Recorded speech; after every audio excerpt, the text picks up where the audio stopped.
Good.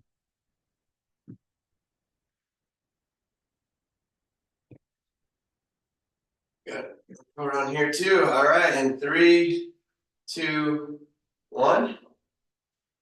Welcome back to another episode of Spiritual Teachers Podcast. With me today is one of my dear friends here in Las Vegas. He goes by King Ododo.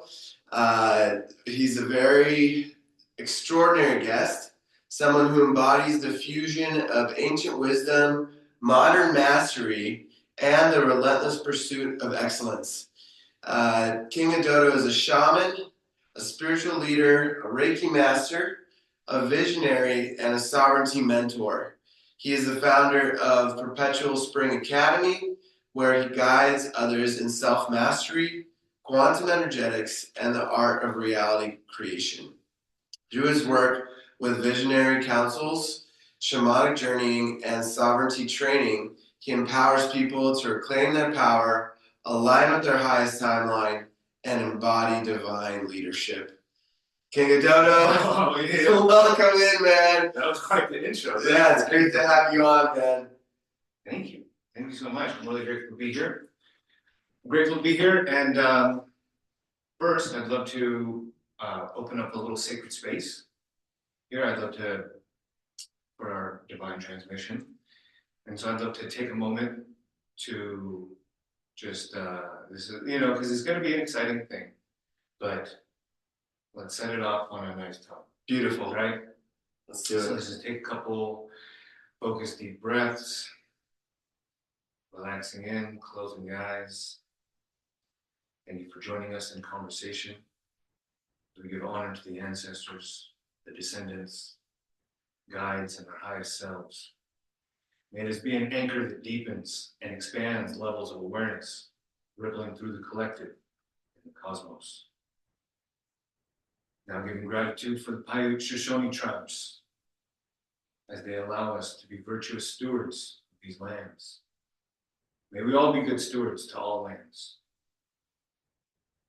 Now I'll offer a pule called Ehomai. We begin. Ehomai. Ehomai kai ke mai luna mai ye. Oh, no me auna no e auna me le ye. Ehomai. Ehomai.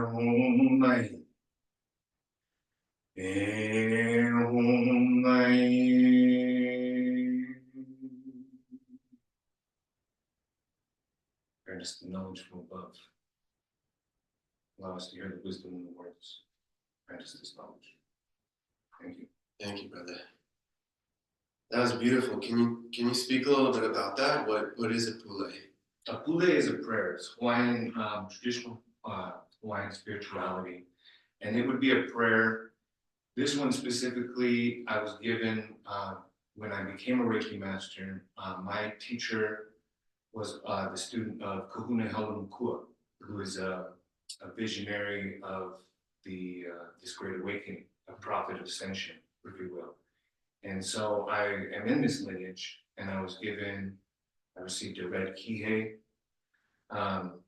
which designates me as different than other people, right? And that's the point, is to show that I've been initiated into a certain thing, right? And certain tradition. And so I was given this pule, and I recite it almost daily. And it has truly worked. It's a mantra. Mantra is the power of the words. They work. If you believe that they work. If you believe in the power of words, then the power of words will believe in you. It will help you to embody everything that is in alignment for you. Absolutely. Right. So can you share what the words mean?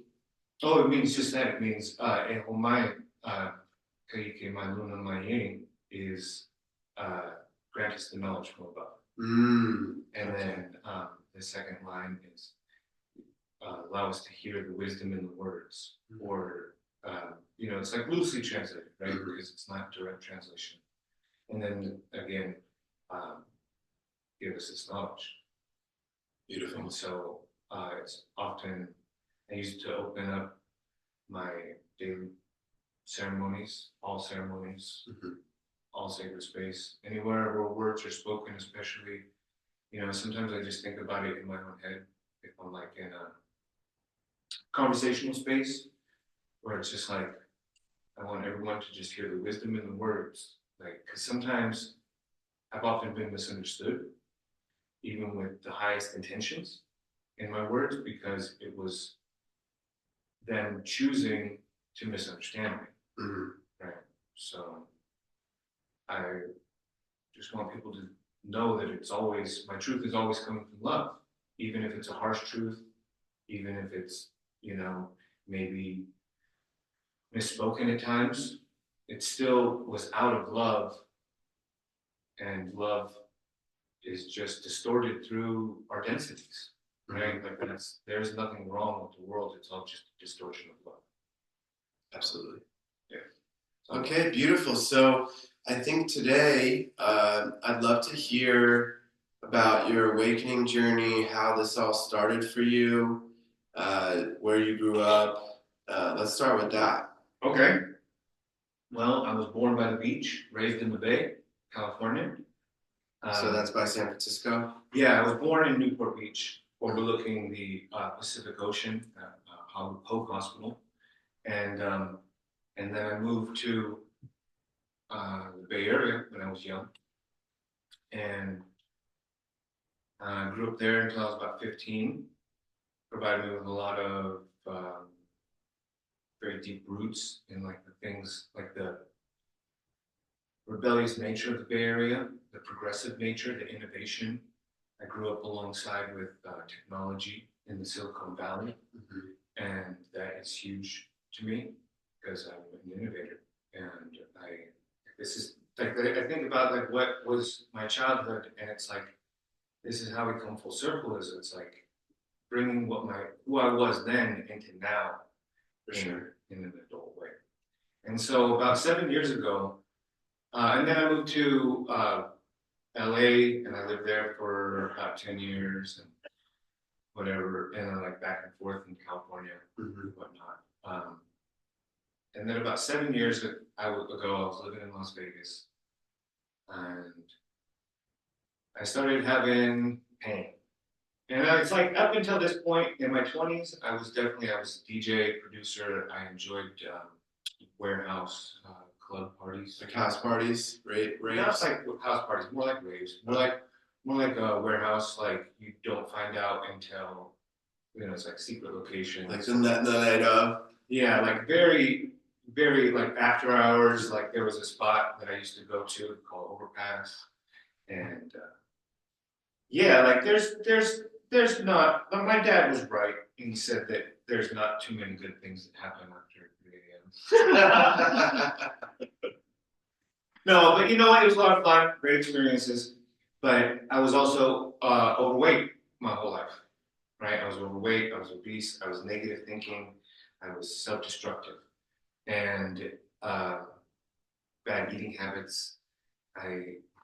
Fast food? Not necessarily fast food, but a lot of fat, a lot of calories. I mean, I was chef for, like, I went to culinary school, and then I went. Dodo's an amazing chef.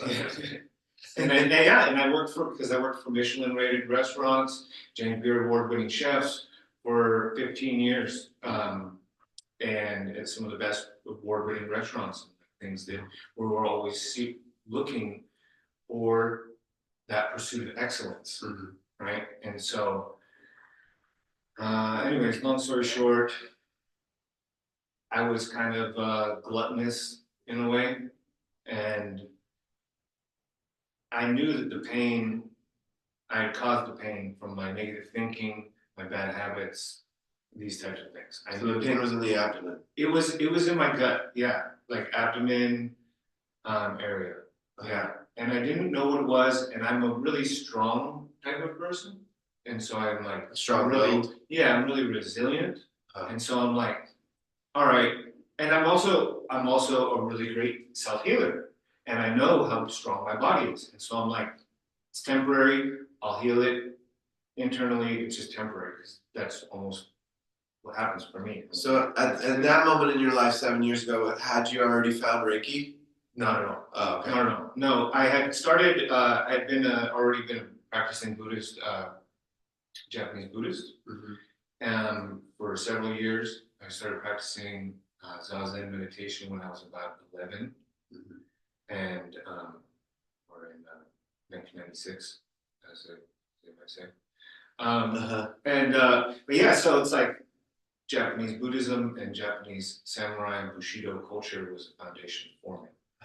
And then but it wasn't such a foundation that it kept me from participating in the joys of the modern world. But like drinking. Yeah, like drinking or even doing drugs and stuff like that. But I was starting. I actually looked back at some of my photos, and it's like I can see I was already looking at some spiritual memes here and there, even back then. But anyways, I had like the dawning, that seed of awareness, that enlightenment Satori moment, where I say, I created this within myself. I'm the creator of my reality, and like this happened because of these habits. And then I suffered for a couple more weeks, and then I went to the hospital and had an emergency surgery, got my appendix removed, and I said, okay, I'm going to change my life. As soon as I'm healed, I'm going to start to exercise.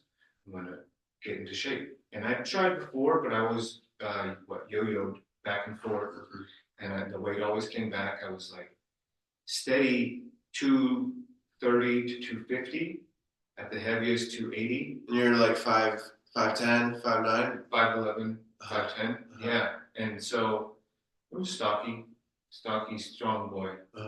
But that's like your peak was like 250? No, 280. 280. Okay. Yeah, and it's like I have a son, and my son, I always wanted to be. I had him at a young age because I wanted to be a young father, to be able to participate physically in his life and things like that. And it's like that wasn't it. So I got this opportunity with the surgery to be like, yo, take my life serious, get you together. Right. And about 6 months went by, and it was about a month before my birthday, in August. And so maybe it was the Lion Day activation. I didn't even know it. But in mid-August, I was like, I'm starting running. So I went to the volleyball court, started running in the sand to build up the muscles in my legs, because I wasn't used to running. And then once that got out of the sand, started running, got to a daily 3 to 5 miles. And by December, I was pretty ripped. I was like fucking jacked, and I was like, okay, dope, wow. I never in my life thought that this was possible, because I thought I was going to be fat forever. And I said, what else can I do? What else can change? Right. Can I change my mind? Can I change my depression? Can I release the anger that I feel every day when I wake up? That's a big one. Big one. And I thought I was the only person that ever had that feeling. I thought I was, at the time, I thought I was the only person that ever woke up pissed off. Yeah. Some people feel that way. Yeah. Well, I've learned that many people feel that way. Yeah. And many people become frustrated with the world, especially now. Yeah. And I learned some things. I started doing marching. Sorry, go ahead. Yeah, I think when it comes down to it, though, it's all an internal job, right? Where that anger is something inside that needs to be addressed and looked at, because it's not ever coming from anything outside. Whatever's outside is just reflecting as a mirror for us what is actually happening internally. Absolutely. Yeah. Absolutely. And I mean, the deeper one becomes aware of these types of reflective properties of the reality, like the more apparent and crucial it becomes to take responsibility. Because it's like, And sometimes things are spirals, and they come back in different ways until we decide to take action. Yeah, it's very interesting how the universe works as a spiral, where it always comes back around, and when it comes back around with a certain level of awareness, we're able to experience, okay, wow, I actually responded really differently to that. Whereas like a year, 5 or 10, I would have gotten really angry or really upset, right? Or it can re-agitate, re-trigger if it hasn't been processed. I honestly see it as it came to me as that it was a loop, and we're sometimes stuck in these loops, these programmed loops, and they're just on autopilot, and they're looping and looping and looping. And then the awareness is the opportunity. It's like the break in the loop where we look up and we realize that it's not a circle, it's actually a spiral. Right. And we're like, whoa. And then we also look down and we say, oh, I have a choice. Right. I have a choice. I can either stay in the loop, I can get worse, or I can get better. Right. Let's see where we go. Right. You know? Right. So your body started looking better. And then I started consuming, went to YouTube University with, what is it? The Tom Bilyeu. Do you know that podcast? Tom Bilyeu, the Impact. Dang, I can't remember right now. So Impact Theory. Oh, okay. Impact Theory podcast. Yeah, I've heard of that one. Top level thinkers and inspirational type people speak, and like it was great for reframing my mind. And then fast forward to coming up on fall of that next year, 2018. On my birthday, I decided that I would do a strict 20 minutes of meditation every single day. And in October, I came across this guy named Wim Hof. And he suggested this 10-day challenge to reprogram the mind to let go of subconscious beliefs and reprogram our DNA and like let go with the breath, right? Yeah, with the breath and the cold exposure. And so I was like, I don't know if I really want to do that, but I do. I'll give it a try. Yeah. And so it took me about 2 weeks to complete the 10-day challenge because I would just go start back at day 1 when I miss a day. And the first time of getting the consistent 5 days of the Wim Hof style breath work and the cold exposure, I had a spiritual experience. Oh, wow. Okay, can you talk about that? Yeah, like I felt like I could feel it inside my body. My body was tingling, buzzing. I felt weightless, but also like in my body, but out of my body at the same time. And this was in like 3rd or 4th round, no air in my lungs, just during the breath retention. And it's just like, it's like feeling in my face. Like I can almost feel it right now. The tongue, it's like my face went numb. And it's just like the tingling. I could see the regeneration of my cells on the DNA, molecular quark level. It's like I could see it all, and I was just like I knew the power of the breath. So would you say you gained access to the observer in that moment? I wouldn't say I gained access because I had already had access especially through years of Zazen meditation, because that's kind of basically, there's 2 kinds of Zazen meditation where you sit and it's like you attempt, Zazen is a position to sit in. And so you can sit and you can either clear your mind completely and just like, reach for like the empty mind of Buddha, right? Or you can sit there and be extremely present and listen to everything that's going on and all of the sensations and be just so deeply immersed in the experience. Okay. Right? And so both of those are kind of like the observer. Yeah. And then one that I used to love to do was I would start with the present and feeling into the experience, and then I would subtract. I would subtract all of the sound, I would subtract all of these sensations, I would subtract, and then I'd get to that pure land state of food and mind. And in that position, what does it look like? What are you doing with your hands? What's the mudra? I personally like this one right here, where my hands, because it just feels very, very comfortable for me. I can't remember the name of this mudra at the moment. It's and then I basically put it right around. I just lay it on my lap. There's other ones where you can make a fist and you can put your hand over it. So for the listeners just listening in, Dodo has his left hand on top, the right hand underneath, and then the thumbs touching.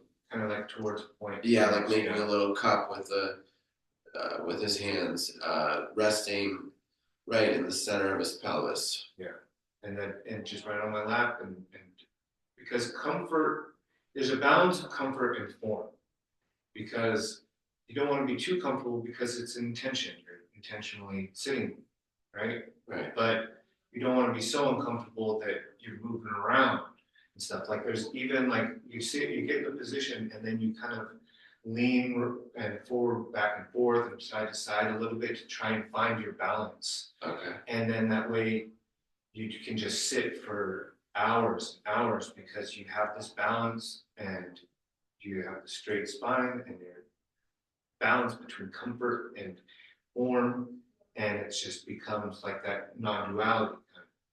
So you're sitting in easy pose with your legs crossed. Yeah. And it's preferred. Well, I would say half lotus. Half lotus. Usually I do half lotus. Okay. So for those that don't know, half lotus, that's when the legs are crossed.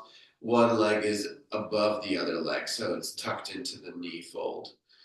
It's not full lotus where both feet are tucked into the knee fold, but it's just one side is tucked in, and so you want to preferably be on the earth, right? Like with your body sitting on the earth. I mean, I would say that ultimately with meditation and even shamanic journeying, there's preferences, but we shouldn't get caught up in the preferences. Yeah.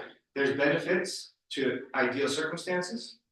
However, we shouldn't let that keep us from a practice, for devotion, right? And so absolutely the grounding has fantastic effects. Even some people say directly sitting on the ground, and they say maybe don't. Some people say to use a pillow to have like. I mean, there's so much variation. A lot of variation. Yeah. There's so much variation as to what is ideal, and it really just comes down to what works for the individual. For sure. Because I would much rather have someone meditate in a way that most people would say is the wrong way to meditate than not meditate at all. For sure. So. For sure, I totally agree with that because there's not always that access, right? And some people feel more comfortable inside. It might be raining. It might be snowing. There's lots of factors that may take part. So and it's like the point isn't to be here anyway necessarily. Like in meditation, we're trying to check out of the world in a way, not check out, but like. The external, yeah, we're going internal rather than like that's the whole point is to not think about the external. Right. Or like shamanic journeying, we're going into other realms, and so it's like it doesn't matter if I shamanic journey in the bathroom. Like I'm not there physically anyway. Right. So like it doesn't matter. Right. But there is definitely certain spaces like sacred sites, Oh, for sure. Hawaii, Mount Shasta, these types of places, they have. Stonehenge. Yeah, absolutely. I mean, I haven't been there, but I got a list of places to go to. Yeah. I got a good word list. Yeah. So I've talked about it on other podcasts with how eventually I'd like to go to all 7 chakras of the planet. I'm going to all 13. Well, yeah. So do you know where the 13th gate is? I do, Mister. Mister. What do you say about it? You say, don't don't rush in. Well, Don't rush into it. Because you gotta activate all 12 first. Yeah, right? yes, that's why I was like, maybe I love it. rush in. I love it. Yeah. Moscow, by the way, everybody. Yeah. So the 13th gate is in Moscow, Russia, where I was actually born, which is really interesting. Yeah. So maybe we can go there together. Yeah, maybe. I have a special set of crystals, special seed Lemurian crystals that I got in Kauai. Okay. That are exceptional clarity, and those are going to be the ones that are going to go with the locations. Beautiful. I already left one in. Beautiful. Kauai. I did some great work. I've talked about it on one of the podcasts in Chichen Itza. Oh yeah. Yeah. I got a story about Chichen Itza that most people don't. I got a perspective that most people don't. Okay, I'd love to hear it. Basically, long story short of it is that I went there in 2002, 3, and at the time you could walk all the way up to the top. Okay. And so, even in this now moment, I can remember and I can visualize what it was like to be at the top of Chichen Itza looking out over the jungle. And my family has bloodline ties to the Mayans and the Yucatan. And so it was a great memory that I know so many people don't have, unfortunately. But I mean, it's like one of my most treasured memories because now it's closed. Now Chichen Itza, you can no longer walk up. Right. And it's a privilege to have that memory. That's beautiful, man. Experience. That's beautiful. And then the steps too. The steps are like, they're like double tall and like half wide. And so they're not made for the short people, which are the Mayan people. If anybody doesn't know, Mayan people are generally relatively short, like 5'5" is tall for them. Right. And so they have these steps that are like a foot tall and only like 4 inches wide. And it's like, they weren't designed for these people to go up them in a way. Yeah. So it's very interesting also in relationship to like potential visitors from other planets. Some people say that the whole Mayan civilization left in a starship. And it left in a temple. Yeah. So these temples are built over mercury reserves. Well, it's so interesting because that's what I thought when I first went there, and I thought that the Mayan language was gone, like nobody spoke it anymore, but it's still very real. Like the locals all speak Mayan in that area, and what I learned when I went there is that the Mayans and the Toltecs came together to build Chichen Itza. So that was really interesting because I had been under the impression that it was just the Mayans. Okay. Toltecs, huh? That's kind of far away for Toltecs to go, isn't it? Yeah, so they basically came together, and from what I learned when I went there, because I took a tour when I first went there to really learn from the locals, and they said that the Toltecs basically, the Mayans said, you either join us or we kill you. That's from my understanding. As many tribal people do. Yeah, so they ended up joining them, and they built this amazing city. And if you go there, even to this day, you can see remnants and pyramids or temples, I should say, still covered in jungle in that area. And it's just fascinating to think what the vastness of it was. I mean, there's a potential that whole area had millions of people at one point. Oh, absolutely. There's so many temples that haven't even been found that would really imply that to much bigger degrees. Yeah, it's a beautiful space. So just to round it back to what we were talking about with you had the breathwork experience Right. with the Wim Hof, right? Right. You had this experience where your body, like however you mentioned it, right, where you felt these experiences in your body, you were holding your breath, or your breath was all out, right? Right. And so, what did that show you? What was that experience act like? What did it activate for you? You know what? I probably actually consolidated several experiences that I had after that point. But that was the first point, that day 5. And then I had other experiences. Like some of these experiences were afterwards. And so, but it was like that first time, and I said, I'm going to continue this. And then I had more experiences. And because I've got, even one of my favorite experiences is, I don't know. Actually, I love the numbing.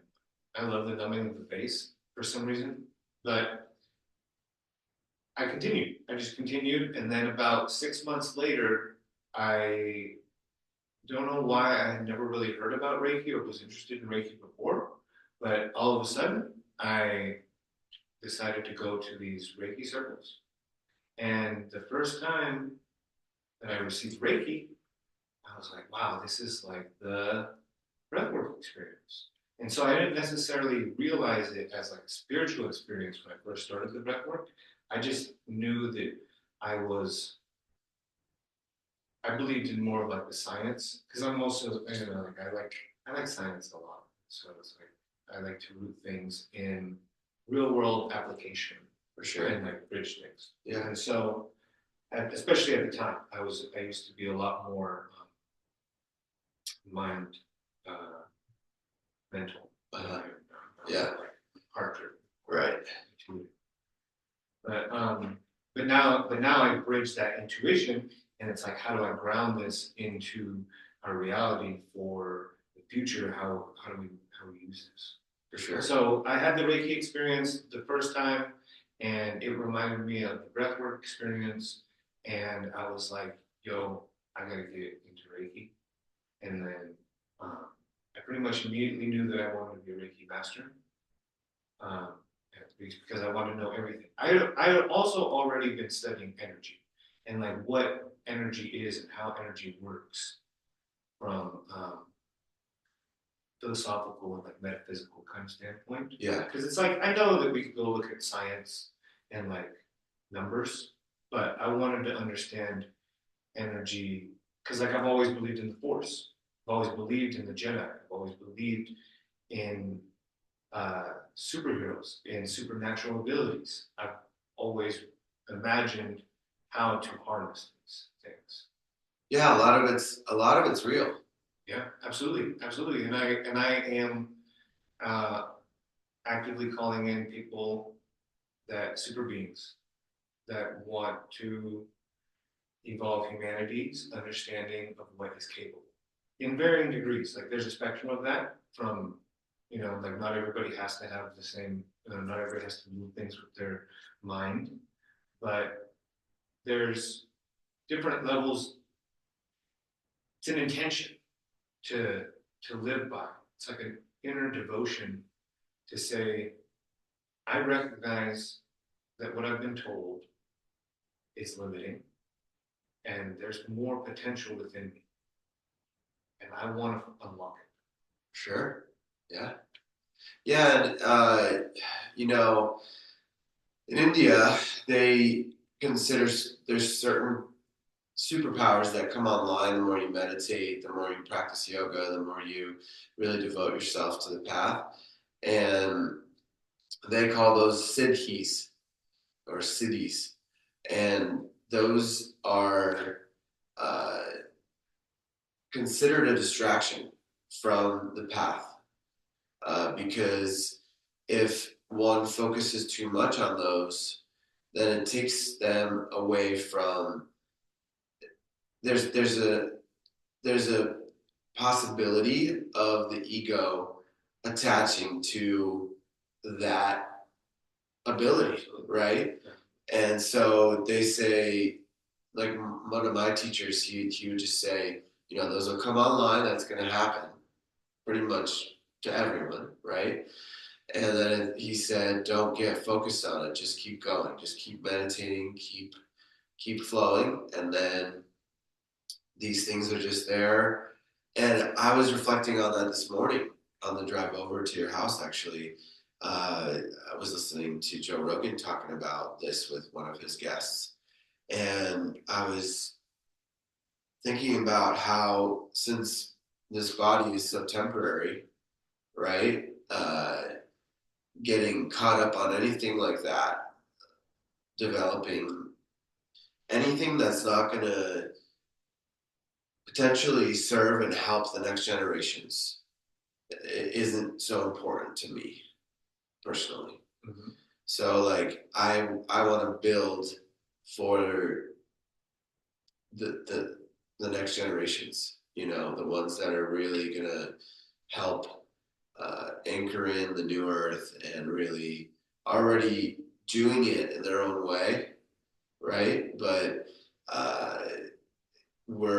our generation is kind of preparing and building the framework and and helping to dismantle the ego driven ways of the world, you know.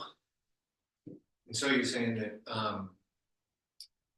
so do you say that you agree with that it's a distraction? Yeah, for sure. Yeah, the siddhis, there's ways, I believe, to do it without ego. Of course. Yeah, Yeah. well, I mean, I'm not talking about the ego part. I was talking about the, just like the ability, like the seeking of the ability or refinement of one's own ability, because I think that there are important implications to benefit, especially if one can, I mean, they should be, people ideally would already have gotten the ego under control before they start activating. And even that, I think, is maybe in relationship to their inactivation, is that maybe if a person is too ego driven, like I can speak from my own experience, where it's like in the past when I was more ego driven, I did not have as much power as I do today.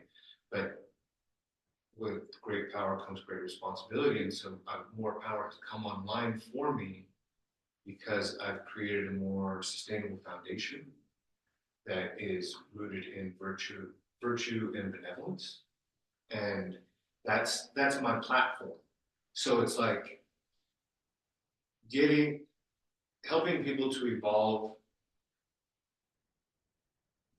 their supercognitive and supernatural, psychic, kinetic, healing abilities. How do we use these in benefit in benevolent ways? Like how, I mean, because I think about this sometimes about, I have sometimes kind of like this reoccurring nightmare in a way where it's like that I've taught the secrets of the universe to the wrong apprentice, and that I've now given them all the tools to be the Darth Vader. Yeah. And well, not even Darth Vader. Darth Vader was, yeah, I guess you could say kind of like Darth Vader, I guess. Yeah. So I guess I have like a fear of like a Darth Vader type of student, you know, somebody who then uses these powers for not virtuous and unvirtuous. I think that has held me back sometimes in coming forth with teaching and sharing things, and even my own way of teaching things that I have refined my teachings. Like I don't really teach Reiki, I teach quantum energetics, because it's not just about Reiki, and most of what people think of as Reiki is a diluted, colonized version of Reiki, and it is, I would say, a little bit inaccurate. Not that it doesn't work, and not that it's not benevolent and great in its own way, but it's not the big picture. It's not the full picture of Reiki even. because like there's also, it's not even the Reiki that Kawasu practiced, or it's something else. So I'm also a Reiki master, and one of my personal experiences with it is that it's been around forever, from the start of this planet, from the start of humanity. You know, Jesus was a Reiki master. He would heal people with his hands. It's an ability that can be developed deeper with the right training, with the right attunements, with the right teachers, right?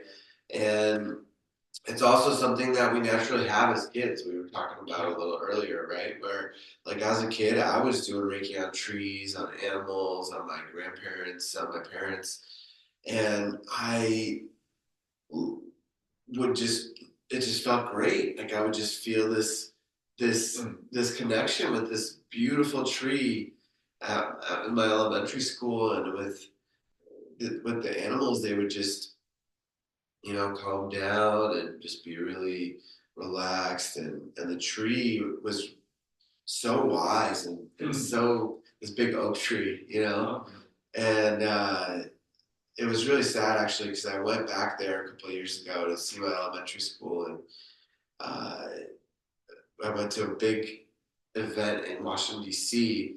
Where one of the gurus from India gathered. I think there was 500,000 people in front of the Capitol building, and we all did yoga. There was one day we did yoga, but on one of the days we all owned together 3 times. With 500,000 people ohming in Washington D.C., that I was super stoked to be part of that. Just that experience alone was like, just like. I can feel it. I can feel it right now in my third eye. It's buzzing. I can feel the vibration, as if I was there. Yeah. So I guess the point I was making was, like, as a kid, there's so much that we know as kids, and we're attuned to and connected to, and we're, like, for me, I was seeing different spirits. There was different beings coming to visit in the middle of the night, and I was having all this experience with that. I didn't know, well, my parents didn't know anything about how to help me or guide me. We didn't have any friends in that world, so I ended up eventually shutting it off. But Reiki is something that I continue to do pretty much my whole life, But then when I've actually found my teacher and found the attunement, that experience was wild. Like, whew. Exactly. Yeah. Reiki. I mean, it's tough because it's like now the word has so much stigma to it, almost, to some people.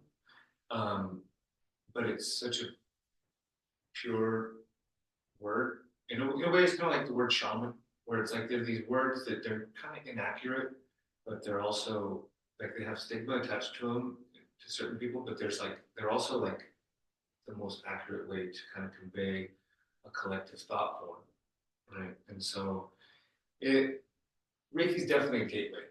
It's like it opens up the psychic senses, it opens up the spiritual senses. And depending on who the teacher is and who the student is, there are amazing, limitless opportunity and possibility. Yeah, one thing as you were talking, it made me think about is, I think a big part of why the attunement was so potent and powerful for me was that there was so many people coming there, because it was to this location in Pennsylvania. It was this little building, and people would come there to pray. They would come for spiritual classes. They would come for all types of activations and courses, and it was like a ministry, like a spiritual ministry that welcomed everybody. They had a fairy as their logo. Like it was just really beautiful energy, and the setting inside was just so cozy and comfortable. There was all sheepskins all over the ground and on the couches, and I just felt like I was so held. Yeah. I felt so safe. I was like, I just want to come here and take naps and just like hang out. And I loved going and learning there. And yeah, so I think that active, like that charging, that supercharging of that space with all the prayer and all the courses and the attunements of Reiki really created a space that allowed for that. I would say a portal, of possibility for people that were open enough to it. Right. Absolutely. I refer to them as like temple spaces. Yeah. Like you're familiar with the Gayatri temple here. Yeah. Right. And that's where I live. Yeah. Right. I live there.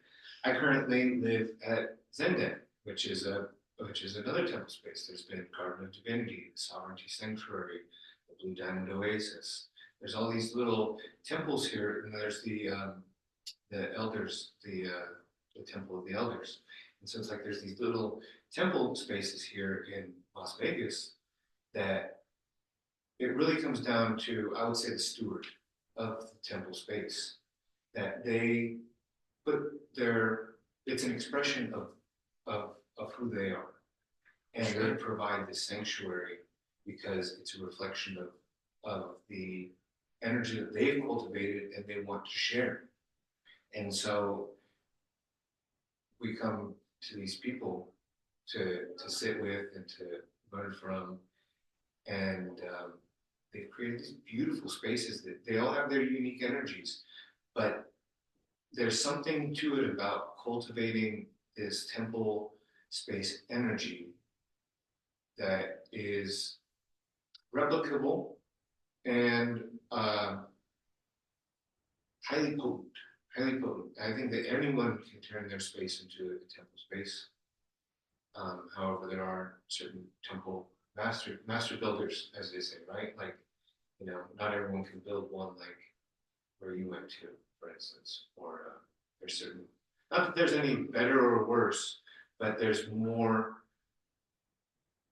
that feeling of sanctuary, refuge, at home, like nurturing, and it's just there, it's just in the vibe. And you just go there and you're just like, you walk in and you're like, okay, so I feel it. I don't know what it is that you guys are doing, but it's kind of vibe. Yeah, yeah. My Reiki master was my first experience of like when the student's ready, the teacher appears, right? It showed me for the first time that I could just trust the universe and it would just show up. And I just surrendered and allowed however my Reiki master was going to come to me to show up.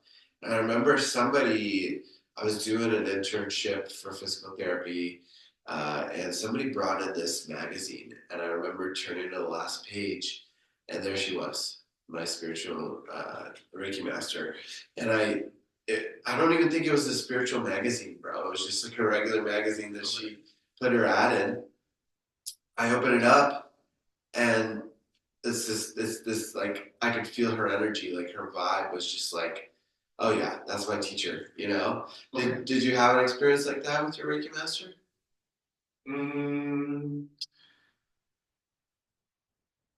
Not at first. Not at first. I've actually had several big Reiki masters. That was part of my intention was to go to different teachers to see the different ways and the various methods. And that's a great approach. And I believe in lineage. I believe in spiritual lineage, and I believe that when we diversify our own personal lineage through these spiritual attunements, we're diversifying our spiritual lineage like exponentially.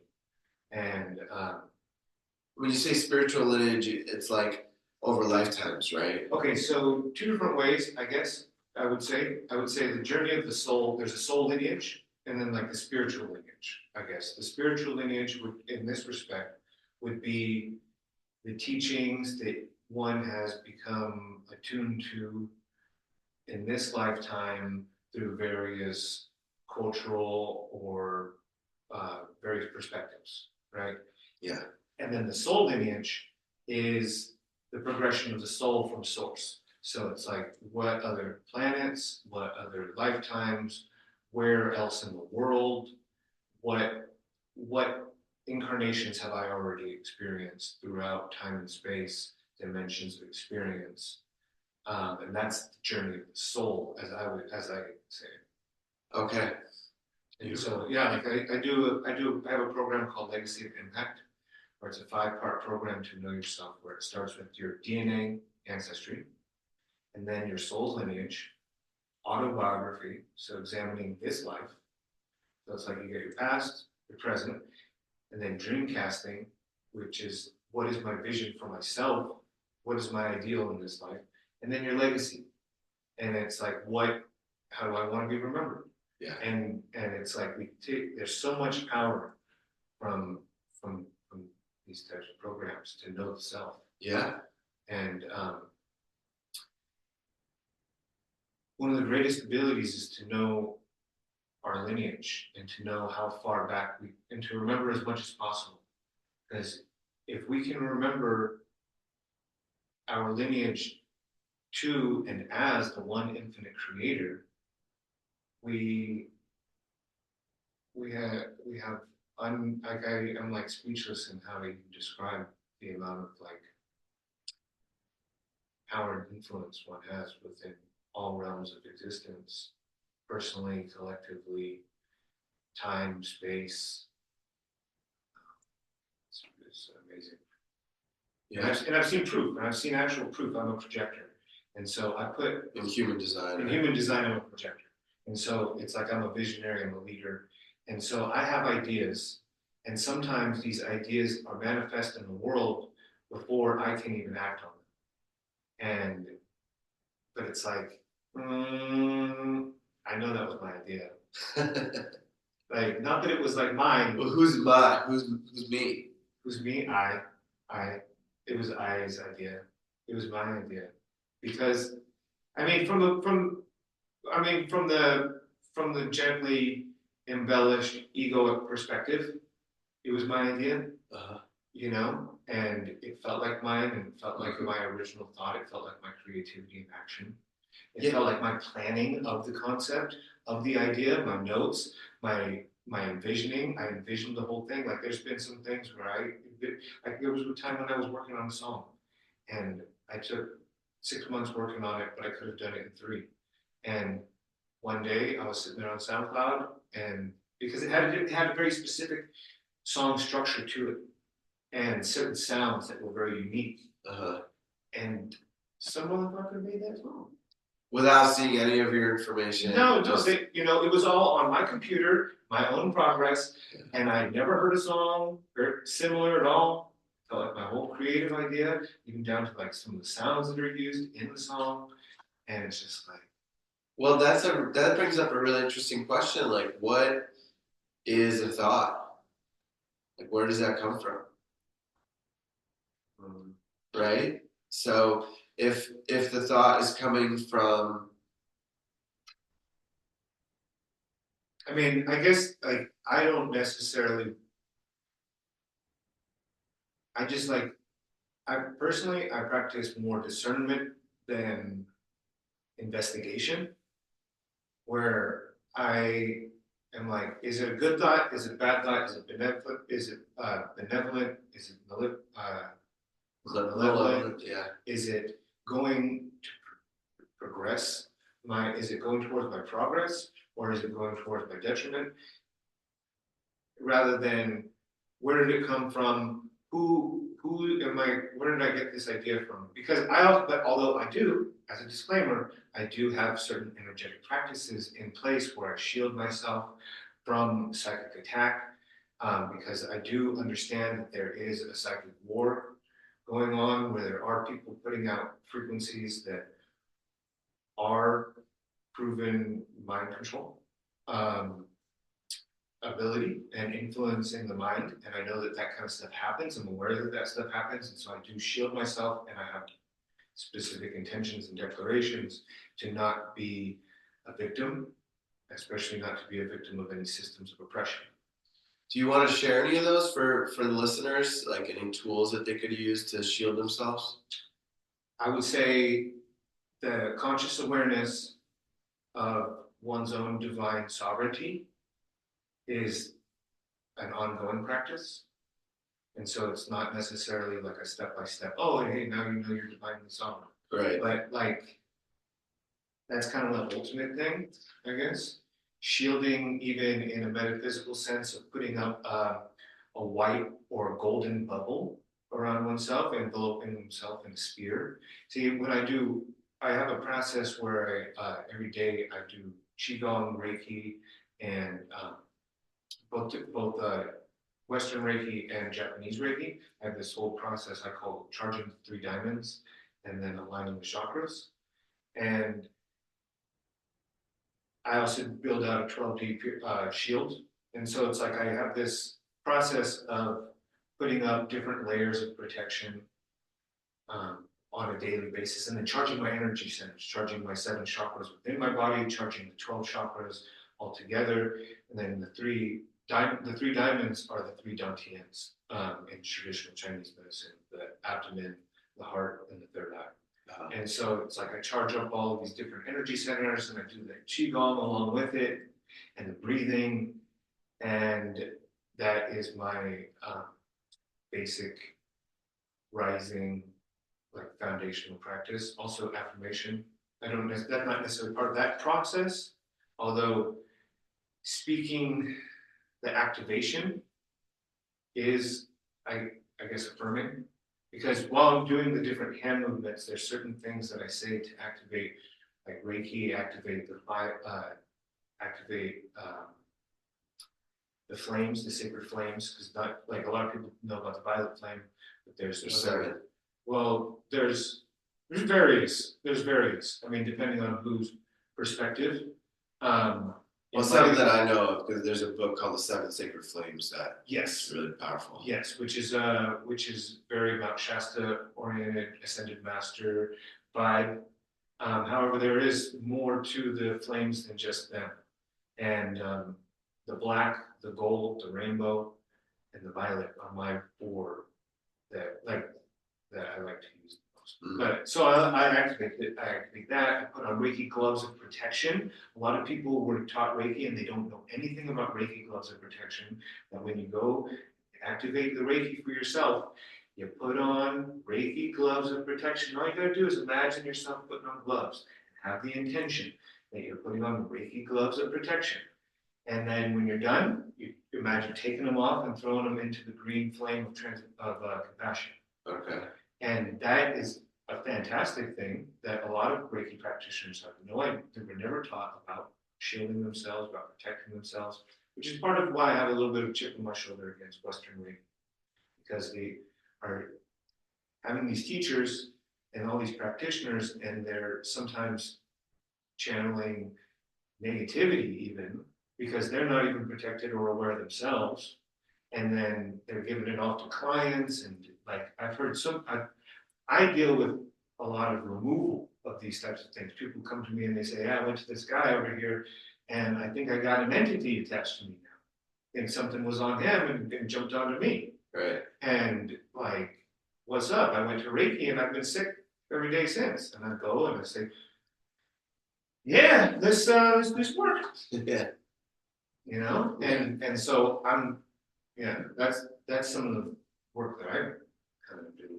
Yeah. It's like removal from other practitioners even. You know, it's like driving me crazy a little bit. It gets cleared into crazy a bit. Right. So, Yeah, for sure. Well, I think this is a good moment to dive into neurodivergence. okay. Neurodivergence is something that I know you've done some research on, right? Yeah. I've noticed you were actually the first person to kind of bring it into my awareness within the last year or two. And it's a really interesting way of being as a human. And it seems as though a lot of people in the spiritual community have some level of neurodivergence. So can you talk a little bit about what it is, uh, different descriptions of it, different aspects of it, Yeah. things like that? Yeah, from my understanding in my research, the basis is that the mind of a neurodivergent person is wired differently than the mind of a neurotypical person. And so neurotypical is the society and culture as we know it. It's the standards, it's the norms. It's like, look at people in the eyes, these types of things. However, for some people, their minds are just not wired that way, and it's not in the disrespect to the social norm. It's just they have different attributes. And some of them are, there's a wide spectrum of things. And some people, they were born like this. Some people developed like this.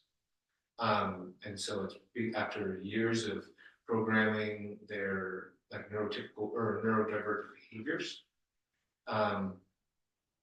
And I think that it happens so much for spiritual people is because we're having a spiritual awakening. This is the time of prophecy. There's been prophecies for thousands of years about now, and we are in the fulfillment of prophecy. And this is one of the methods of awakening is giving people, because another thing about neurodivergence is that usually they think kind of like outside the box, thinking beyond the norm. Right. The rebels. Rebels, creatives, artists, musicians,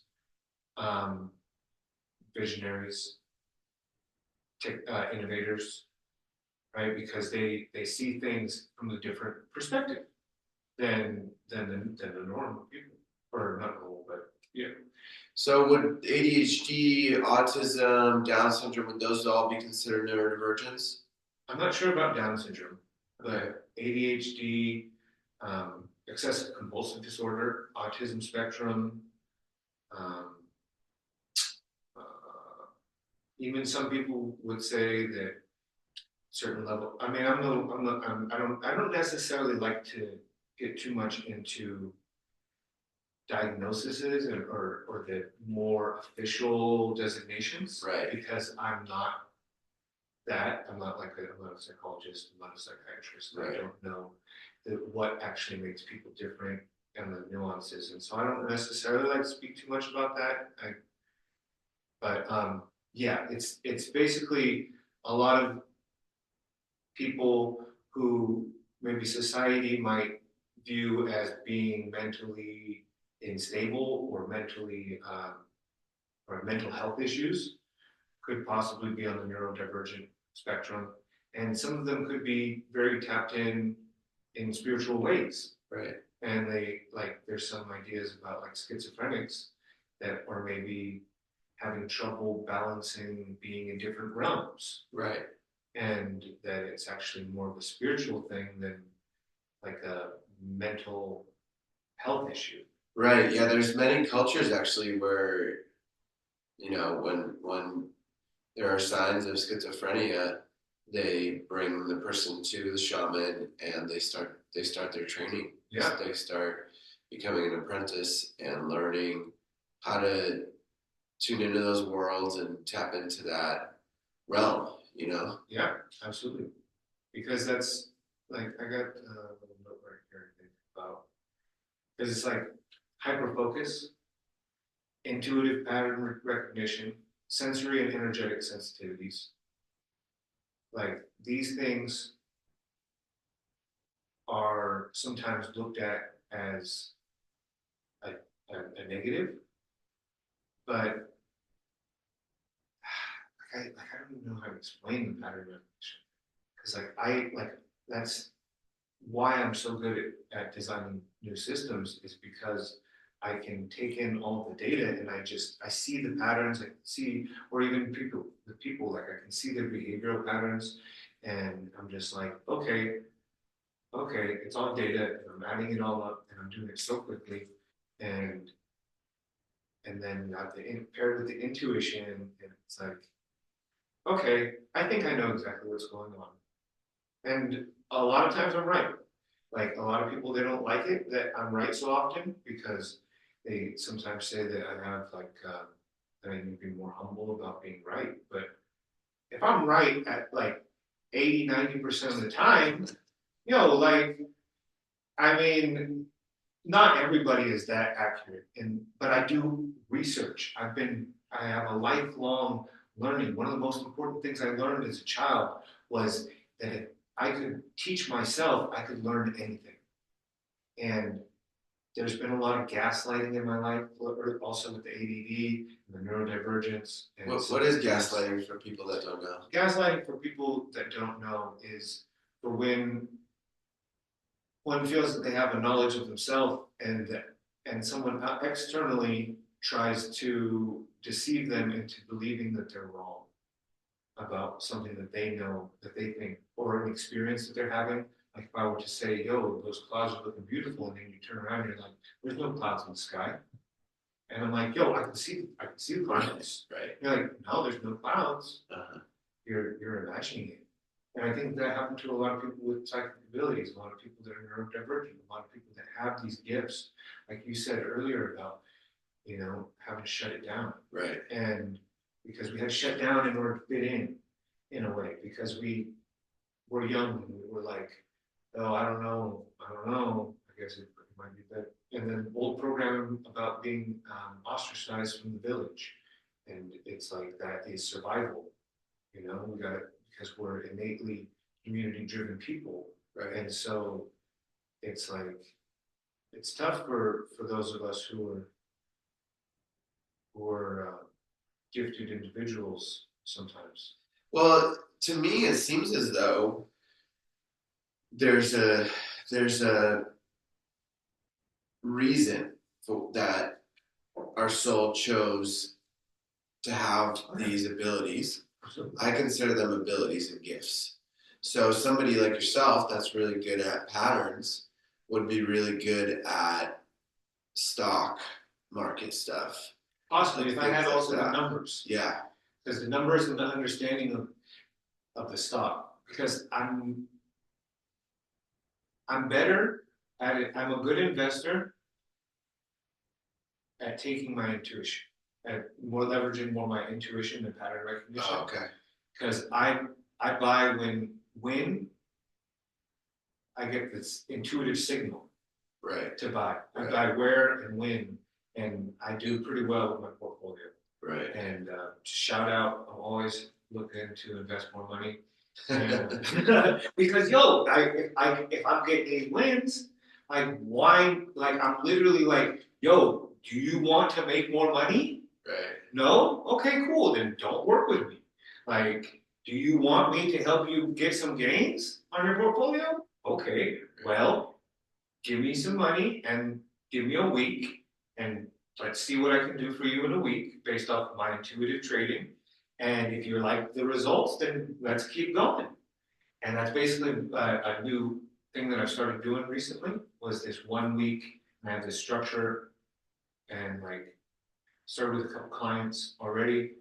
But ultimately, it would be really amazing if we could be conscious investors and start buying properties and for conscious living and conscious properties and using our investments to invest in some of the innovative things that I have envisioned, because I got a big vision, big mission, and I need big investors. For sure. So I'm really grateful. I'm really grateful for my first billionaire investor.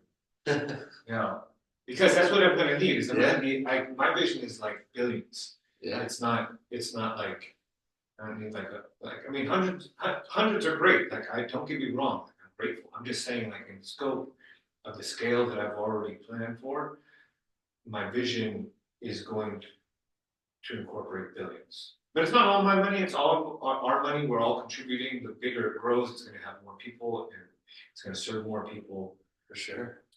Yeah, I have a similar vision, man. I have a whole two years I've been working on a plan for some land I want to get in Costa Rica with a community of eventually 144 people to represent a microcosm of the 144,000 people here on the planet to awaken humanity. So yeah, that's in the pipeline for sure. So it's awesome because a lot of us have these awesome visions and that are on their way, you know. See, that's the thing, right?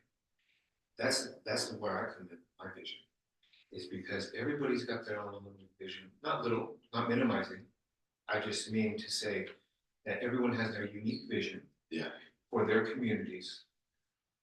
What if we created a system where they were networked and we had networks of sovereign beings that were spiritually driven, land driven, sovereignty driven, sustainability driven, and we have these networks.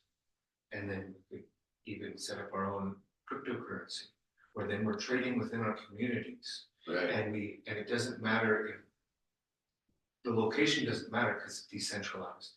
And we have councils to govern, and we have groups, it's like maybe, there's a council where representatives from each region of communities comes together, and then from there they go to another council, and we have these councils. And beautiful thing about councils is the decentralization of leadership, and not all the power is given to a select few. That's the beauty of a circle, is that everyone's equal. Right. When we come into circle, and so circle governance is what I'm interested in. Collective economics is what I'm interested in. Like I have a system where I have a media release, right? Because I do a lot of recording. I do with people in my life. And some people have been like, yo, edit me out, don't edit, I don't want to be in your video, blah, blah. But some people who do, so I thought, okay, I got to get a release, right? And then I thought about, well, what happens if any of this content gets monetized? Then I'm just taking all the money? No.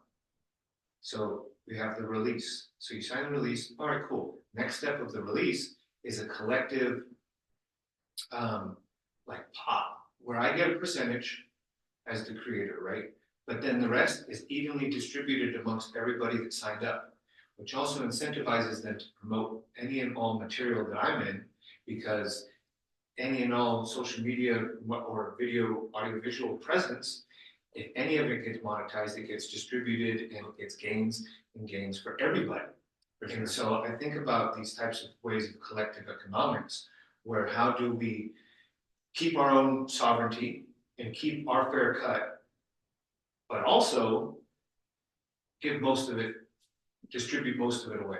Yeah. How do we invest it in ways that are for the greatest benefit? Like pretty much one of the foundations of my vision is how do we make this sustainable for 7 generations? That's a thing. I love it. I love all that. There's a global mastermind that I was part of for a while. It's been on pause, but we had conversations like that, and there's people already doing it. There's already groups like Pablo, who came on the podcast. I think it's episode 14. He's part of these global groups that have many of these communities in them. Yeah. And they're already doing these kind of things where they're talking about a cryptocurrency, and they're talking about ways to help each other's communities and help with the crops and all that. And it's really beautiful because it's all happening. And I really like the idea that when we create something, then we continue to share it with the people, and give back to the people that contributed. I think that's really amazing. And all these things are are flowing, man. It's great. So just to wrap up neurodivergence, Oh yeah, we'll wrap with her. All right, so here's just something I wrote. From an evolutionary perspective, neurodivergent individuals may be playing a crucial role in the transition toward a more spiritually aware civilization. They challenge existing paradigms, open new ways of thinking, and act as bridges between the material and metaphysical realms. Rather than being disorders, these ways of being might represent different evolutionary strategies for perceiving, interpreting, and interacting with reality. Many indigenous cultures and ancient civilizations viewed those with heightened sensitivities as shamans, wisdom keepers, or oracles, suggesting that what modern society sees as an impairment may actually be an advanced form of consciousness. boom, perfect. Yeah. And that's actually a perfect segue into the next topic we want to talk about, which is the importance of shamanic experiences. Okay. Okay. Beautiful. Yeah. As you mentioned earlier, that when you were a child, you felt like you could see entities also coexisting that many others could not. And I think that these experiences are far more common than we realize, especially as children, but then we're programmed to think that they're not real. Right. And so, as of now, the shamanic experience, the shamanic journey, allows us to tap back into that that imagination, but with a sense of trust and allowance that it's real, that these things are actually happening. That because it takes a lot of faith in order to believe that your imagination creates reality, like in all forms. For sure. Yeah, it's a whole breakdown of limiting beliefs that we've been taught for our whole life. That's right. Majority of people. That's right. And like so people they maybe go even in meditation, they go and they maybe have visions or they go places and then they come out of it and they say, but what I don't know how real that was. That was just like during the meditation. But it is very real. But it's very real. And the more that we accept that it's real and we have more communion, more communication, more interaction with our guides and those on the other side, we understand that it's real. Yeah. We have like an understanding that we can do so much from the other side of the veil. And especially with guided shamanic experiences. Because it's like basically my format is that there's an intention, not kind of, there's an intention. And then it's like I build out a world to go to. So then you go into this world and I ask questions. I don't tell you what to think. I maybe set the stage with the world building, but I don't tell you what to believe necessarily. I might use empowering language because that's what I want. That's who I am. So I'm going to always be empowered. I'm going to tell you, loser, while you're in a shamanic journey. You know what I mean? Yeah. I want to be like, you're the best ever. Yeah. Because like, I want you to feel that you're the best ever. I want you to be the best ever. Right. Like, and so I take a lot of reverence in doing this work because I am working with people's subconscious minds and they're giving me great access by doing this. But so it's like I leverage the questions, which is something I learned from Reiki masters. Some of the greatest Reiki masters is how they heal, not with the hands, but with questions. And they ask the person certain questions to get the person to reflect. Maybe it's just a seed in that moment. Maybe they don't really get the right answer, but then they go home and they meditate and think, what is that? They start thinking about the questions. And so questions get us to heal ourselves. They get us to, because we're the one, then there's no questioning, there's no pointing the finger, there's no weird energies. It's like, I answered this question, and if I can't answer this question, why can't I answer this question? Like I have an affirmation service where it's only got 6 questions. And I'm making a personalized affirmation for you. And somebody told me that I had too many questions. And I said, my brother, if you can't answer these 6 questions, you've got bigger issues because you don't have any vision for your life. You don't know what you want to become. You don't know where you're headed. And that's a bigger problem than me having 6 questions. Like, come on, my brother. Like, so, I forgot where I was going with that a little bit. I did kind of go off. But, oh, importance of shamanism. Yeah. And so, we're also accessing these other realms. We're accessing other realms for wisdom, manifestation, or healing. And so within these 3 intentions, it can open up wide ranges, infinite possibilities. And so part of my vision is to have visionary councils where I get educated or innovative, high level people. Like a mastermind? Like mastermind. It definitely like masterminding. Masterminding even corporate executives, entrepreneurs. And we have these intentions of maybe retrieving certain information. Like I've had visions that encourage me to do this work, where it's like I've done a journey where it was a bunch of scientists and researchers, and they were looking for a cure for something. And we opened them up, and like I have a certain, like a little meditation to open up group consciousness within the circle. And so it's like, they create one mind. And so it's like we have all of these researchers, these scientists, these people, all there forming one mind, and then also existing in the spirit realm. And so it's like, I don't know, like I can just envision it now, like why wouldn't this work for groundbreaking innovation? It's very powerful, you know? Yeah. Or even world leaders. Like, what if we get some world leaders together and have them all sit there and then go and let them tap in and like talk to their higher selves with each other? Well, they have to be at a certain level of internal work, because if they haven't, then if let's say they take medicine, then that medicine's going to make them face everything that's in the way of them. Yeah. You know what I'm saying? Like all their trauma has to be addressed. Otherwise, it's going to, a lot of times from my experience, those traumas come up until they're healed in that space.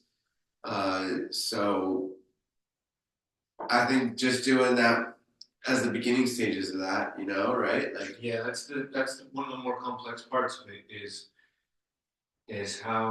doing shamanic journeys for I don't know what to use. Like people that have already done the work, right? Well, I mean, I don't want it to be limited to people that have done the work, unfortunately, because like great minds aren't necessarily always.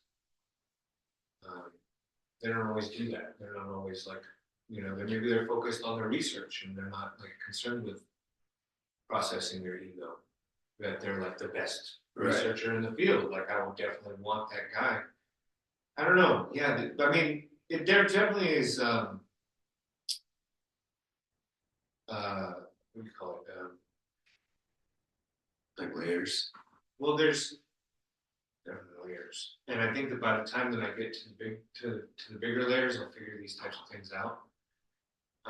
Because most of the journeying that I've done for people have been probably spiritually focused people, right? And so it's a little bit different than, as I call them, regular degglers.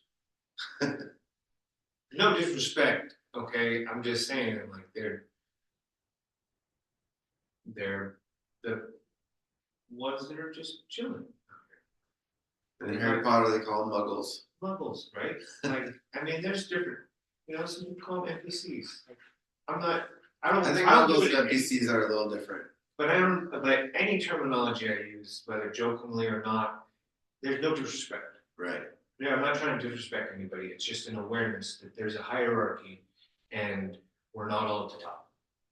Like but the higher you go, the more you can see that there's more.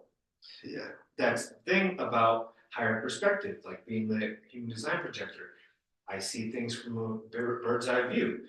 Some people are just down here and they want to be grounded and they love being grounded. But somebody who's grounded can't see 100 miles away the same way that a bird can. The bird sees it all. Right. And I'm unapologetic, knowing that there is hierarchies of awareness.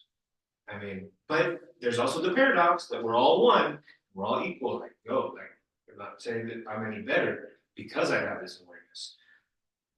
It's just, I think that almost everybody who gains a certain level of awareness realizes they have it. But there's levels. And there's no disrespect. There's just, I think of it as maturity. Like, as a grandfather, I'm not going to judge my grandchildren who are acting silly because they're children. Right. It's like, oh, yeah, that's cute. You might got the paint and then you dripped it all over here. It's like having kids is like okay, I'm just going to be unconditional, loving, and patient, and know that you'll find a better way eventually. Right? And I'm just going to hold space for you, your evolution, and take a deep breath and help you out. And now I'm just going to help you out to guide you the way. And, it's maturity. Yeah, I try to look at it as like you're not going to give a college test to a kindergartner, right?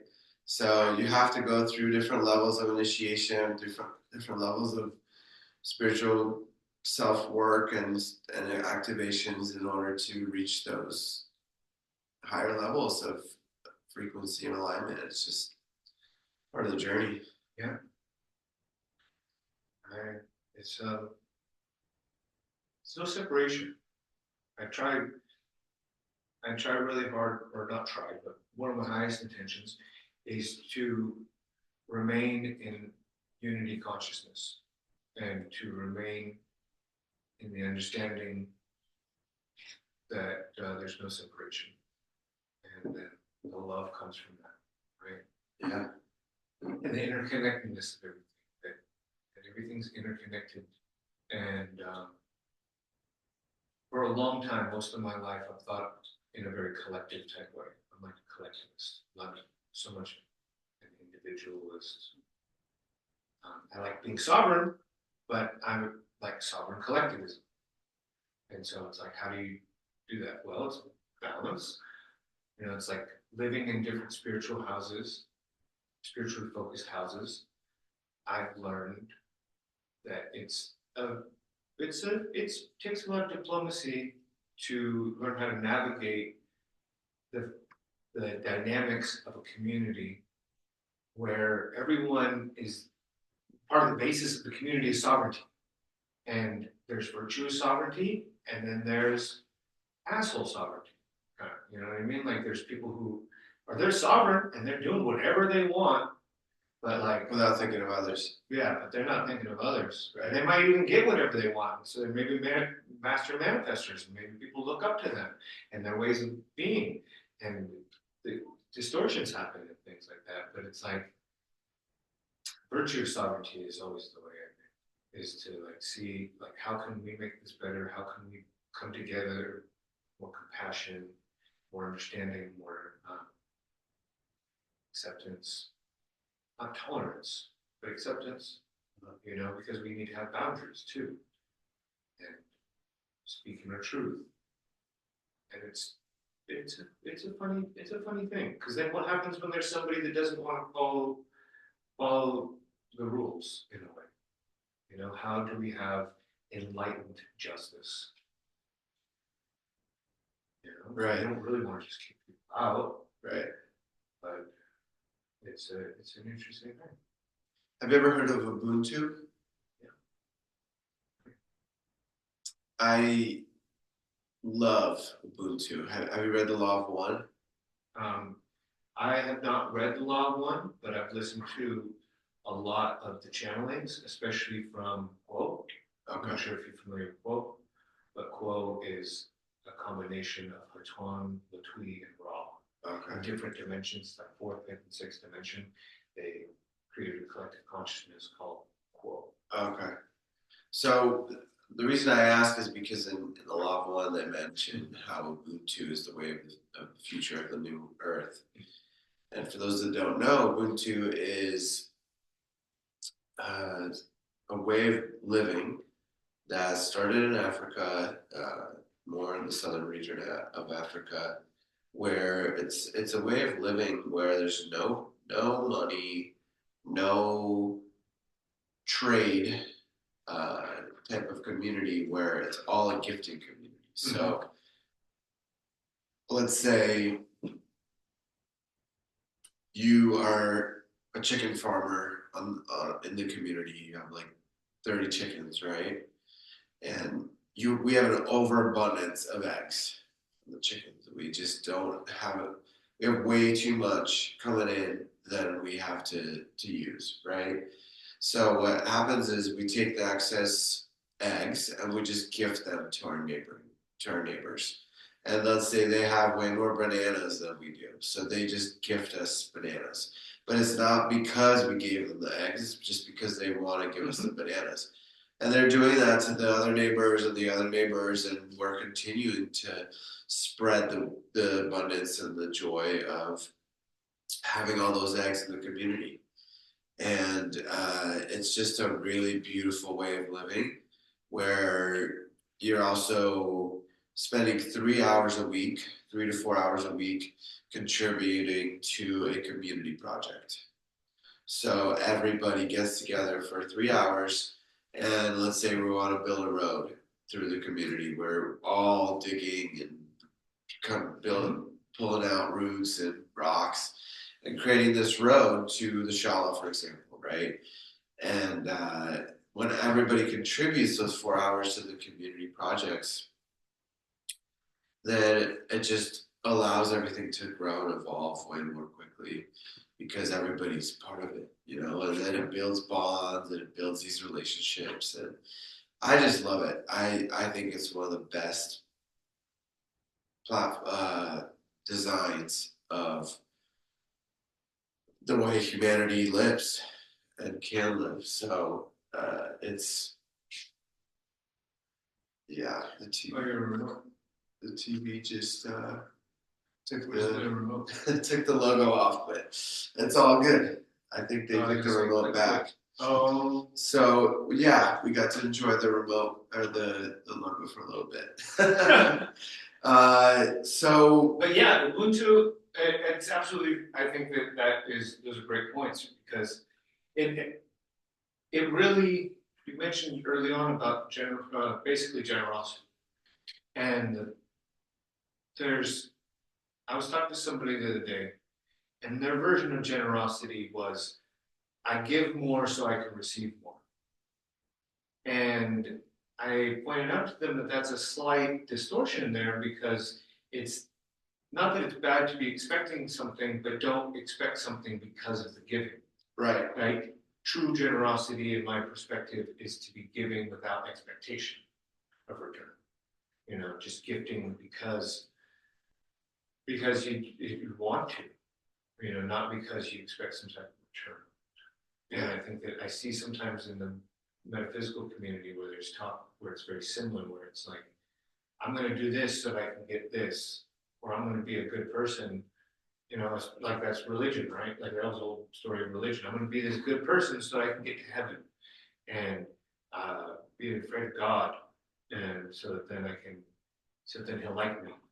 And it's like, I don't know about all that. I do think, though, that before we come into this body as a soul, there's certain lessons that we're here to continue to learn and to quote unquote pass. Yeah. Right? I think so. And I think that those lessons are determined by our soul, with our team of guides, or with our higher self, with creator, whoever we quote unquote meet with, right? And the reason for that is there's this book. Have you heard of The Journey of Souls? I think so. I might even have it. It's really awesome. This hypnotist Yeah. goes and does 40 studies. I think it's around 40 studies, and basically he says these people have near-death experiences where all 40 of them have died and gone into past the veil into the light, or close to the light, on their way to the light, and then they come back to their body. Their soul re-enters their body. They've been clinically dead for X amount of minutes, right? Then they come back into their body, and so he talks to them in hypnosis about what happened to them when they were out of their body, when they were legally dead, right? And so in this book, he talks about how every experience has a similarity to it, where they meet with their guides after they leave the body, and they have this recollection of like, okay, did you pass this lesson? Did you do this? Did you reconcile with this person? Did you clear this karma? Did you do this, right? And so to me, that is fascinating to think about, that like we've done this so many times, and who knows how many times we've tried to pass certain lessons or been given these opportunities that we may have failed or not taken advantage of it in the moment. And now that we are in this reality, in this experience right now, in this present moment, we're given this gift of re-accessing that and readdressing it, and it's really powerful. And it makes me think about how, people that are dating someone, right? Like they're in a relationship, and let's say they were mistreated in their previous relationship, but they didn't do anything. They just jumped into the next relationship right away. There's a very high chance that that person is going to eventually treat them the exact same way, because there is a mirror that happens. And whatever is unhealed inside our soul eventually comes out as a mirror. There could be this honeymoon phase where there's these masks on, where people pretend to be a certain way, but eventually all that fades away. And then there's this rawness, right? Like, hey, this is me. And then there's a experience of like, okay, wow, that's actually the same experience I just had with that last relationship. And there's like these serial daters, right? Like that continue to go into these next relationships thinking, oh, it's going to get better, but they're not doing the internal work. And that's where the shift happens, is internally. Absolutely. I think you're absolutely right. You know what's really fun about that is you're talking about the mirroring of the internal into the external, and then the work has to be done from within. When one can get to a certain level of awareness, they can take a look at collective, global, big scale externals, not just the externals and the personal, but then they can expand all the way out, and they can say, why is this happening? What part of me wants to express oppression? Experience oppression? Express it. Oh, express it. Like what part of me wants to be the oppressor? Oh, okay.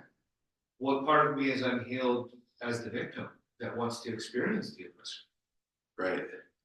Like, can I give them both love as the victim and the judge? Yeah, and it's in those moments, it's like, hey, when did I treat someone like that in the past? That's a huge reflection point. Yeah. Because some people have speculated that I'm somewhat of something called a heoka, which is a Lakota term for a sacred clown. And so sometimes as a sacred clown, we trigger experiences in other people, and we bring out sometimes the worst in them.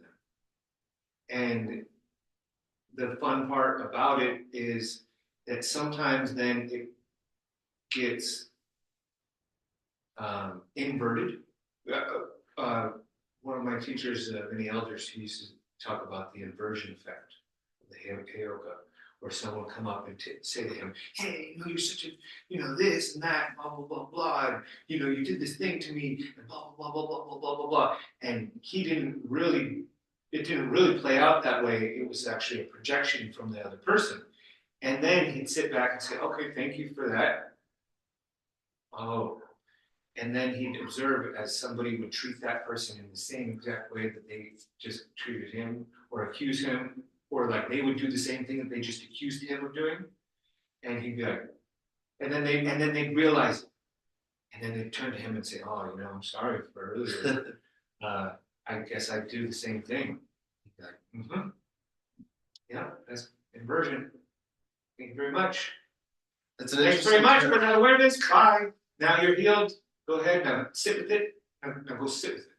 Yeah, so that term inversion, basically, from what I'm hearing, it sounds like it's giving them the opposite, or basically the same medicine, right? Like karma coming back at them almost instantly sometimes, right? Right, because it's like in math and equations, the inversion is like the equation flipped.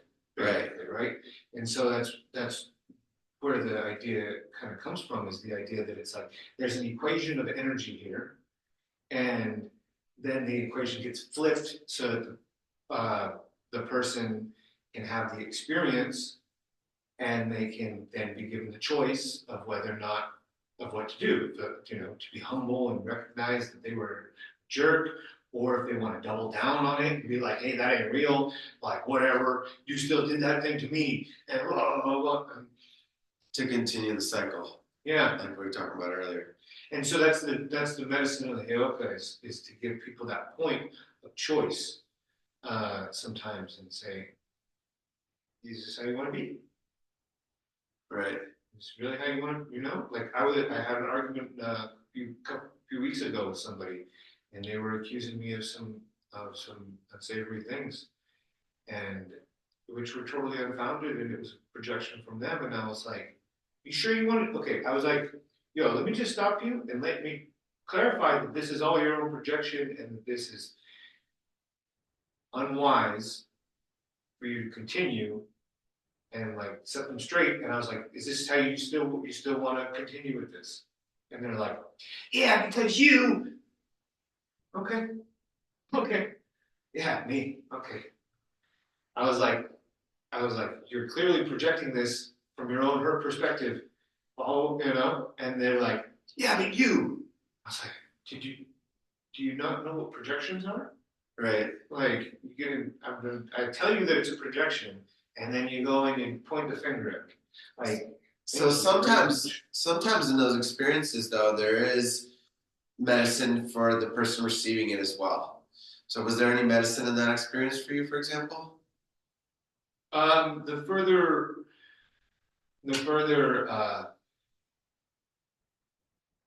foundation setting, I guess, because sometimes I would not speak my truth as authoritatively. Sometimes I want, because I'm a really diplomatic person. And so I don't necessarily like to rock the boat. I don't like to necessarily call people out for their bad behaviors. Plus, as a projector, I'm supposed to wait for the invitation. So I'm not supposed to tell people about who they are. And so that was an example, because they didn't ask me to tell them about who they were. And so that's why they denied it, that's why I think they denied it, was because I didn't receive the invitation, so the information wasn't received. Right. And so they defended their bad habits or their bad behavior. Right. And so yeah, that was the lesson for me. But also, it's like, it's tough for me, because I really sometimes get deep insights about people from their choice of words and their choice of tonality. Right. And I can't tell them how to fix it, or not fix it, but I can't offer any type of solutions to what they're going through unless they ask me. Or unless I ask them if I can offer, and then But even then, sometimes asking to offer is sometimes Right. You know, one of my teachers, this makes me think about one of my teachers. He looks like Gandalf. He's got a white beard down to down past his belly button, you know. And I remember he told me this story. He's a man of very few words. And I told you a story. But he told me this one story. Yeah, he said that there was a woman. This was in the earlier stages of his journey, right? Of his awakening. And this woman came in and he got this super strong download. Like, I gotta tell this woman about this book, right? He's like, I gotta tell her about this book. But his teacher had told him, just let it sit. Like, just let it be. You don't need to do it every time you get a download. Oh, yeah. You don't have to, like, take those huge steps every time, especially if it's better for that person to figure it out themselves, basically, is what his teacher told him. And so he's like getting these downloads, like, oh my God, I gotta tell her about this book. I gotta tell her now. He like is fighting it. He's like, listen to his teacher, I'm not gonna tell him. All right, and then she's walking out of the bookstore, and on the way out, she actually walks out, and then she sees a book in the window, and she goes back in and grabs it and goes and pays for it. And he's like, wow, okay, like she still got the hit. She still got the intuition to get the book. He didn't have to do anything, even though Spirit was like, dude, just tell her, you know? And so it was a really powerful, like message for me, because when I started my awakening, I wanted to share all this with everyone. I wanted to like, like here, try this, try that. Like, it was so powerful for me. Like, it's gonna be awesome. And then I realized, if people aren't coming to me and asking me for this advice, or to hold space for them, or to, hey, what do you think about this? Then I'm not gonna go out of my way to be like, hey, I know something that can help you, you know, because they may not be ready to receive that. And so it took a lot of pressure off of me, because I was like, you know, I can just put myself out as my offerings. I can say, hey, I do these different things, and I'm here if you guys need it. And then when you're ready, if you want to come, here's my number, here's my information. And then that's been so much more easeful for me, because I don't have that pressure of like, you gotta make these huge strides to awaken humanity, you know? Yeah. Not really. Something that really caught me on what you said was, you said, Spirit told. And which spirit? Right. You know, because a lot of everything is spirit. To an extent, everything is spirit, good and bad. And so you asked about what is thought, right? And it's like thoughts have spirits. Right, attached to. Yeah, and like the ego spirit.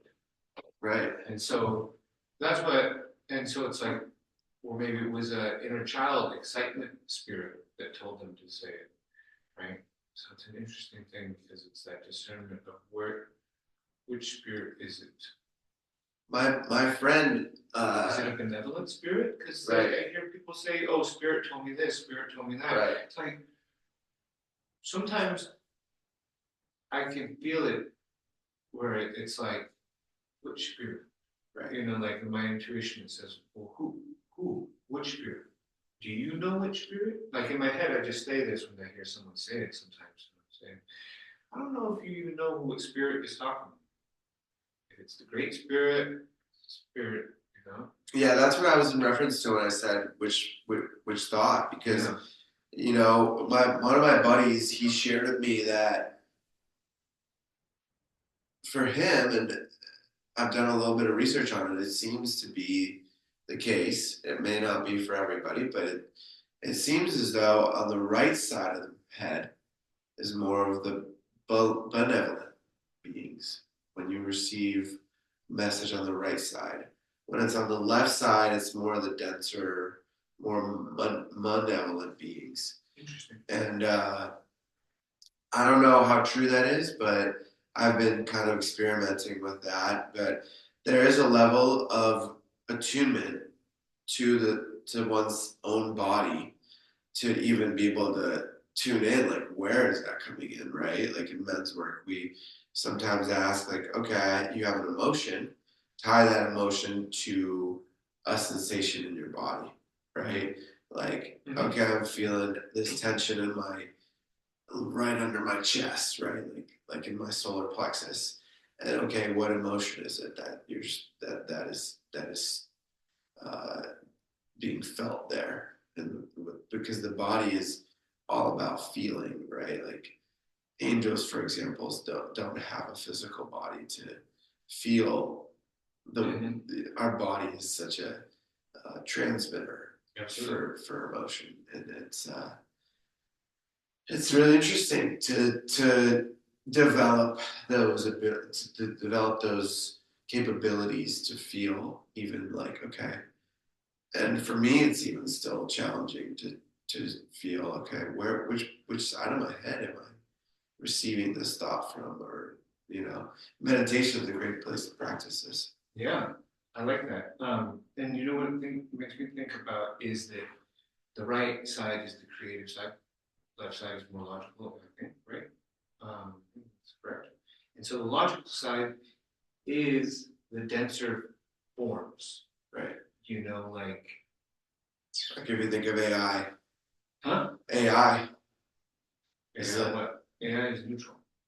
Well, it has no emotion. But it doesn't. Yeah. So yeah. It's just straight logic, is what I'm saying. Yeah. And so it's like, I guess, kind of like what you were saying about how like there's the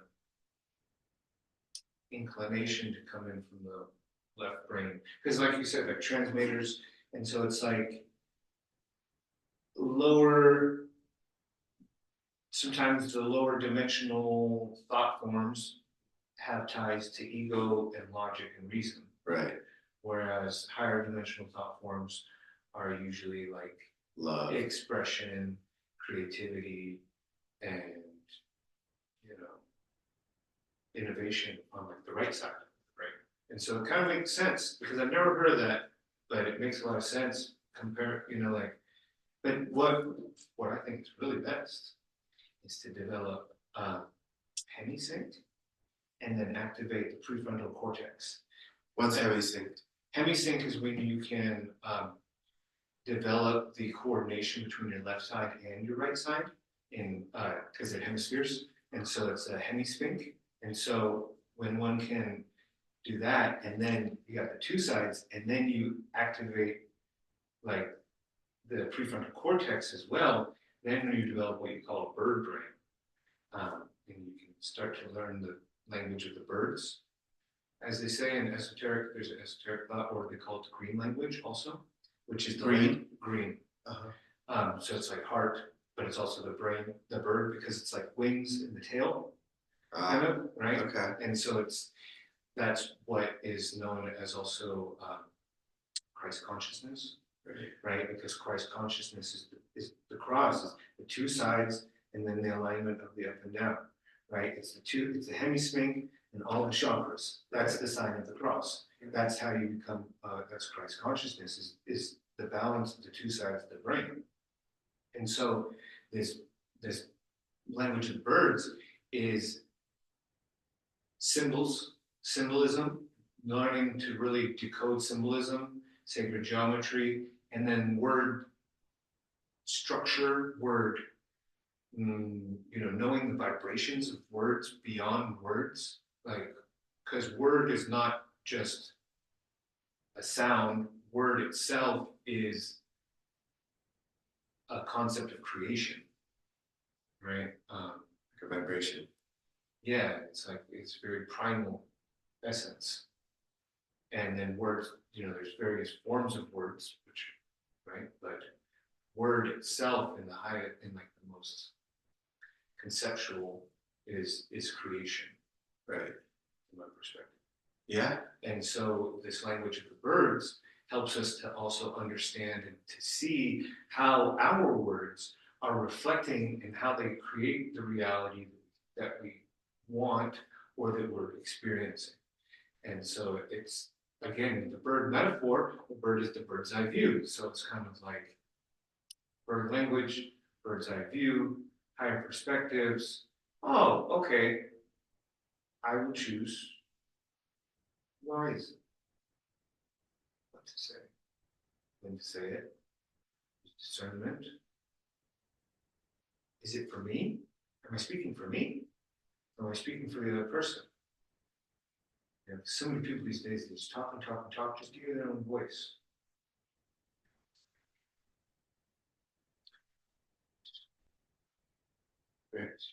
Great. Well, we don't have to just keep talking just because we're in a room together. All right. I mean, obviously we're getting it right now because we're on the podcast. We will, but yeah, not all. It doesn't have to always. Right, for sure. Yeah, man. Well, I think that's a great place to round it out. I am with the word. Yeah, just knowing that we always have that opportunity to go inwards and find that stillness. Yeah, absolutely. Was there anything else you wanted to add in? Beautiful services and offerings available. Find me anywhere on all social medias, on YouTube, TikTok, Instagram, SoundCloud, Substack, at I Am King Ododo on all platforms. I got everything from free to $1,000 offerings, so I got something for everybody. I'm launching my consulting, real estate creative finance. My vision was to diversify my income 10 years ago, and because I got tired of being a chef, and I was like, I started watching entrepreneur stuff here and there, and they're like, diversify your income to be a billionaire. And I started thinking about it. And now I'm like, okay, I'm gonna really diversify. And I've spent my life being creative and being innovative. And like the consulting thing, I have really great ideas on the future for humanity, great solutions for the future of humanity. Yeah, we're gonna drop all your links, anything you want to share. That'll be at the bottom, underneath in the captions. So, thank you so much. Thank you for allowing me. I guess I would say I got something written here in a little bit. Just your energy is your reality. Master the frequency, and you master the outcome. Sovereignty begins within. When you own your energy, you own your reality. You are the architect of your destiny. What you commit to daily determines who you become. Master your energy, refine your vision, and pursue excellence in all things. The world needs your highest self. The future belongs to those who can dream together and act as one. Thank you very much, Peter. Beautiful. Thank you, Spiritual Teacher Podcast. Thank you for tuning in. Thank you to the viewers for coming, the listeners that have stuck through, Yeah, man. Thank you so much for coming on, brother. It was an honor, man. Woo! Until next time, brother. Big love. Thank you. All right. That was fun. Yeah, thanks guys for listening. Oh yeah, your live went off a long time. Until next time.